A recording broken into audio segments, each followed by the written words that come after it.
Om Swastiastu. Selamat pagi dan salam sejahtera bagi kita semua.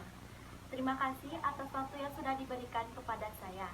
Perkenalkan, nama saya Made Gede Rahayu Febi Wiradewi dengan NIM 029. Yang terhormat, Ibu Igustia Yusri Diana Putri SKM MPH, selaku dosen mata kuliah komunikasi, dan para teman-teman yang saya banggakan.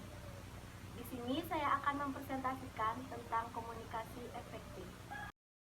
Komunikasi efektif adalah komunikasi yang mampu menghasilkan pemahaman dan pandangan yang berbeda, serta menggunakan pemahaman tersebut sebagai acuan dalam berkomunikasi.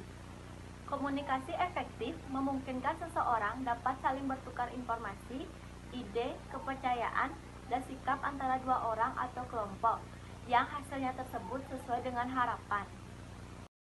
Selanjutnya, tujuan dari komunikasi efektif yaitu memberikan kemudahan dalam memahami informasi yang disampaikan antara pemberi informasi dan penerima informasi, sehingga tercipta feedback yang baik antara pemberi dan penerima informasi secara lebih jelas dan lengkap.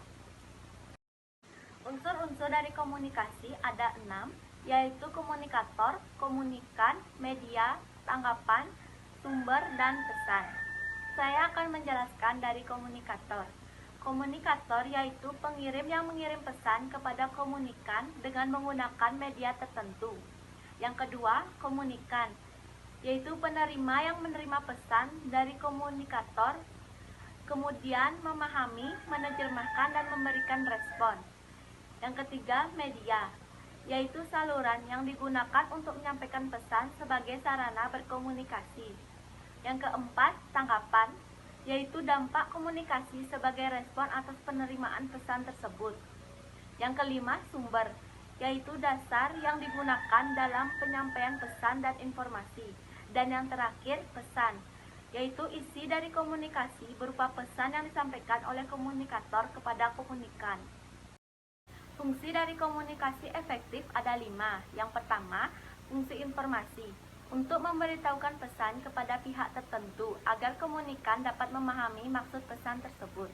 Yang kedua, fungsi ekspresi, sebagai wujud ungkapan perasaan maupun pikiran komunikator terhadap sesuatu hal atau permasalahan.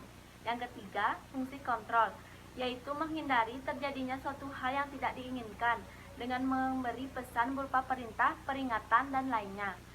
Yang keempat, fungsi sosial, yaitu menjalin keakraban di antara komunikator dan komunikan. Yang kelima, fungsi ekonomi, digunakan untuk transaksi usaha yang berkaitan dengan finansial, barang, dan jasa. Selanjutnya ada indikator dari komunikasi efektif. Yang pertama, pemahaman, merupakan suatu kemampuan memahami pesan secara cermat sebagaimana yang disampaikan oleh komunikator. Yang kedua, kesenangan, apabila proses komunikasi itu selain berhasil menyampaikan informasi dan dapat berlangsung dalam suasana yang menyenangkan dua belah pihak. Yang ketiga, pengaruh pada sikap, apabila seorang komunikan setelah menerima pesan kemudian sikapnya berubah sesuai dengan makna pesan tersebut. Yang terakhir, hubungan baik, dalam proses komunikasi yang efektif secara tidak sengaja meningkatkan kadar hubungan interpersonal. Prinsip dasar komunikasi efektif ada 5. Yang pertama, respect, yaitu hal yang paling terpenting dalam komunikasi efektif. Kita harus mempunyai sikap saling menghargai antara komunikator dan komunikan. Yang kedua, empati, merupakan kemampuan kita untuk menempatkan diri pada situasi atau kondisi orang lain. Yang ketiga, audible, artinya pesan yang kita sampaikan dapat diterima oleh penerima pesan. Yang keempat, clarity, yaitu kejelasan pesan yang ingin kita sampaikan sehingga tidak menimbulkan berbagai penafsiran yang berbeda-beda. Yang terakhir yaitu humble, sikap terbuka dengan kritik dan saran, tidak memandang rendah orang lain, memaafkan dan berani mengakui kesalahan. Sekian presentasi yang dapat saya sampaikan. Semoga presentasi yang saya sampaikan bermanfaat bagi kita semua.